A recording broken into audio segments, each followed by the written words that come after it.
मुख्यमंत्री देवेंद्र फडणवीस हे शपथविधी झाल्यानंतर प्रथम शहरात आले होते। यावेळी विमानतळावर त्यांचे कार्यकर्ते, पदाधिकारी, नेत्यांनी जल्लोषात स्वागत केले। त्यांच्या समवेत आमदार गिरीश महाजन, प्रवीण दरेकर, अभिमन्यू पवार, आमदार अतुल सावे, खासदार भागवत कराड, खासदार संदीपान भुमरे, आमदार अनुराधा चव्हाण, शिरीष बोराळकर, राजेंद्र साबळे उपस्थित होते। भाजपाचे प्रदेश सरचिटणीस संजय केनेकर यांच्या मुलाच्या विवाहासाठी मुख्यमंत्री फडणवीस शहरात आले होते। विमानतळावर आगमन होताच विभागीय आयुक्त दिलीप गावडे, जिल्हाधिकारी दिलीप स्वामी, महानगरपालिकेचे आयुक्त तथा प्रशासक जी श्रीकांत यांनी त्यांचे स्वागत केले। दरम्यान माध्यमांशी बोलताना फडणवीस यांनी माजी मंत्री, भाजपाचे ज्येष्ठ नेते मधुकर पिचड यांच्या निधनाने समाजासाठी अहोरात्र झटणारा आणि कर्म सिद्धांताचा उपासक आपण गमावला आहे, अशी शोक संवेदना देवेंद्र फडणवीस यांनी व्यक्त केली आहे। ज्येष्ठ नेते माजी मंत्री माननीय मधुकररावजी पिचड साहेब यांचं दुःखद निधन झाल्याची वार्ता आम्हाला समजली।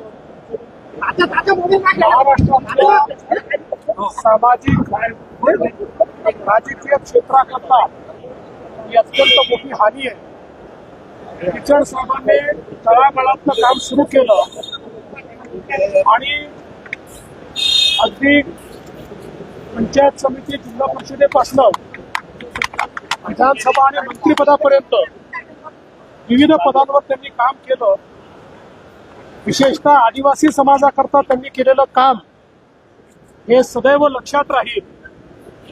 आदिवासी समाजाच्या आश्रमशाळा असतील, शिक्षणाची व्यवस्था असेल, सामाजिक दुर्बल घटकाकरता, आर्थिक दुर्बल घटकाकरता त्यांनी उभ्या केलेल्या व्यवस्था असतील किंवा नगर जिल्ह्यातल्या आदिवासी भागामध्ये त्यांनी उभ्या केलेल्या शिक्षणाच्या सोयी असतील, सातत्याने वंचितांकरता लढणारा हा नेता होता।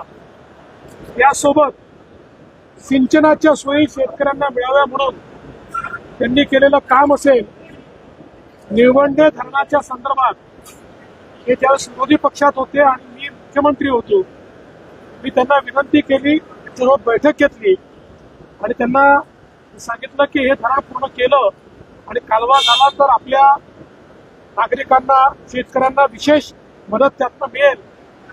तात्काळ त्यांनी पूर्ण सहकार्य केलं। जे विरोधात होते त्यांच्याशी स्वतः चर्चा केली आणि निळवंडेचं काम पूर्ण करण्याकरता त्या ठिकाणी मोठी मदत त्यांनी केली। त्यामुळे सर्व क्षेत्रांमध्ये अतिशय उत्तम काम केलेला अशा प्रकारचा नेता होता आणि एक युग गाजवलेला अशा प्रकारचा आदिवासी समाजातला एक नेता, ज्यांच्याकडे एक सुसंस्कृत नेता म्हणून पाहिलं जायचं। त्यांचं वक्तृत्व हे अतिशय अमोघ अशा प्रकारचं होतं, अतिशय उत्तम अशा प्रकारचं होतं। त्यांची प्रगल्भता, त्यांचा व्यासंग, त्यांचं ज्ञान, या सगळ्या गोष्टी मला असं वाटतं अत्यंत महत्वाच्या होत्या। त्यामुळे असा एक नेता आपल्यातून निघून जाणं ही खरोखर अतिशय दुःखद अशा प्रकारची बाब आहे। उद्या त्याचा अंतिम संस्कार होणार आहे। शासकीय इतमामामध्ये हा अंतिम संस्कार करण्याचे आदेश आम्ही दिलेले आहेत आणि उद्या त्याचा अंतिम संस्कार झाल्यानंतर परवा आम्ही विधानसभेत त्यांना श्रद्धांजली देऊ।